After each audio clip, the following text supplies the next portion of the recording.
This is my 1968 Camaro. Today we're going to work on some rust repair. Welcome to the garage.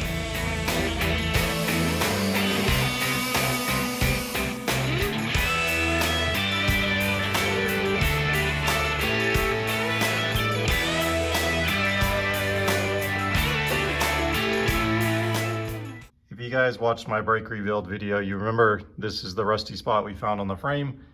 And it makes sense to go ahead and clean this up before we put our brake line back. Otherwise it would be more work to come back and do this later. These are the tools we'll be using in the first stage. We're in a tight spot on the frame. So we have a mini air angle die grinder and sanding disc. We have a cordless drill with a polycarbide abrasive wheel and a wire cut brush.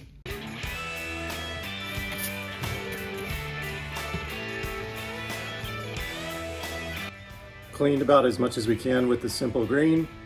Took a break, had some lemonade. Now time to hit the rust.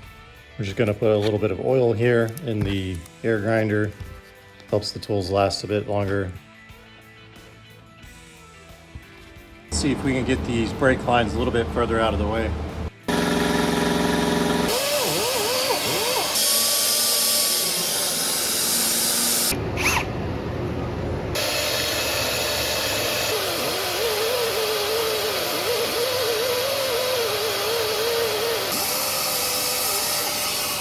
The die grinder worked really good. I had to change from the coarse sanding disc to the medium sanding disc. It was biting almost too much. And then I had a little bit of difficulty up here on the top, still trying to get around that brake line, and the unevenness on the frame made it a little bit more difficult. Mini wire wheel for the win. That was able to get underneath the brake line. Okay, now we're gonna use some Ospho. It looks like a Windex bottle. I'm pretty sure my granddad gave it to me about 10 years ago, so we're just now getting around to using it.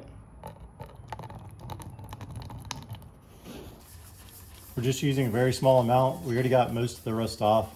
I don't really feel like painting tonight, so this is also going to help with making sure it doesn't flash rust. Also is 40% phosphoric acid, so it takes the iron oxide, the rust, and converts it into an iron phosphate. You can get the product Ospho at Ace Hardware in the US.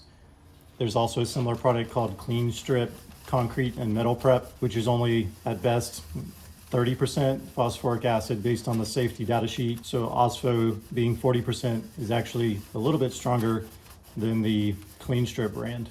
That looks good enough to me. And you notice this red outline around the spot here.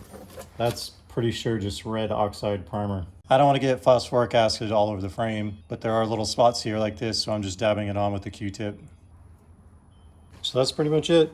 If you let this stay on too long, it's likely to leave an acid residue, so you can wipe it off, or you're going to need to make sure and neutralize it even more in the morning. What do you guys think? Do you have a preferred method for removing rust? Let me know in the comments.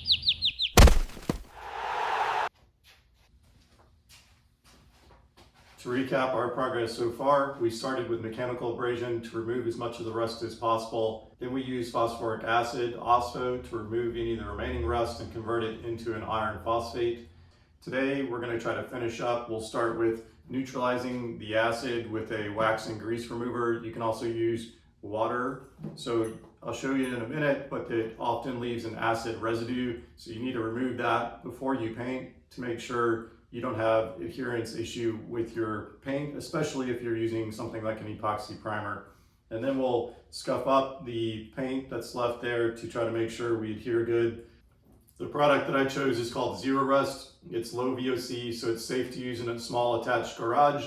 It's also a single stage product, so you don't have to mix it. You're not adding any hardeners, so easy to use.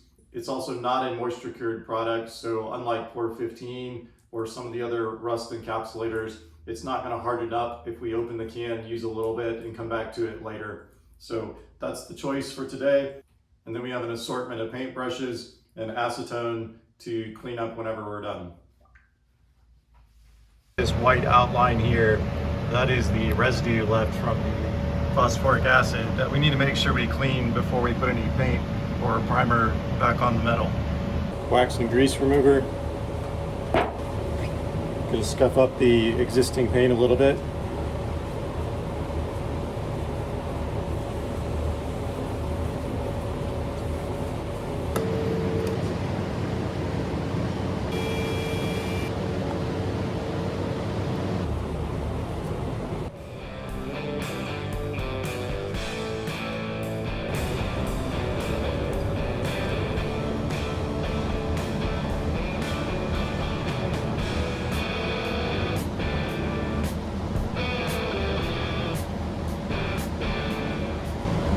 electrical wires or brake lines with my nose and knocking old rust down into my fresh paint.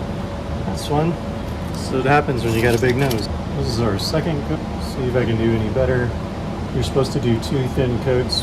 I don't know. I think maybe the first one I got too thick. You can see brush lines and try not to overwork it.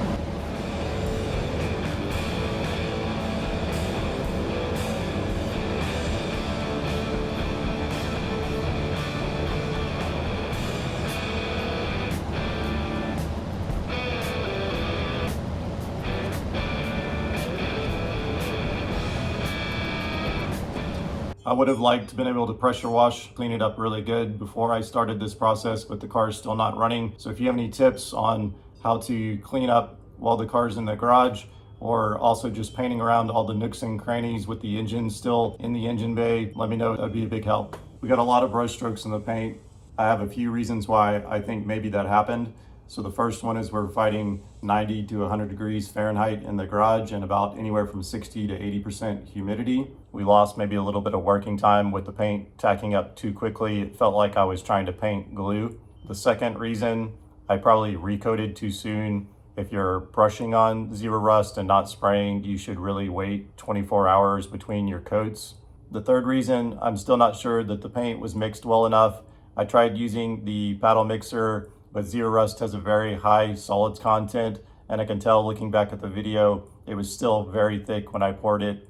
So maybe next time I need to head to the hardware store and see if they'll mix it up for me in their paint mixer, or try to thin it a bit with some acetone or mineral spirits. If you've used Zero Rust in the past, did you have a similar experience? Should I sand it down and give Zero Rust another try, or should I switch to a different product? I'm new to YouTube and to doing classic car repairs, so if you have any feedback, like to let me know where you're watching from or what projects you're currently working on. I'd love to hear from you in the comments. If you'd like to see what we do next on the Camaro, please like and subscribe.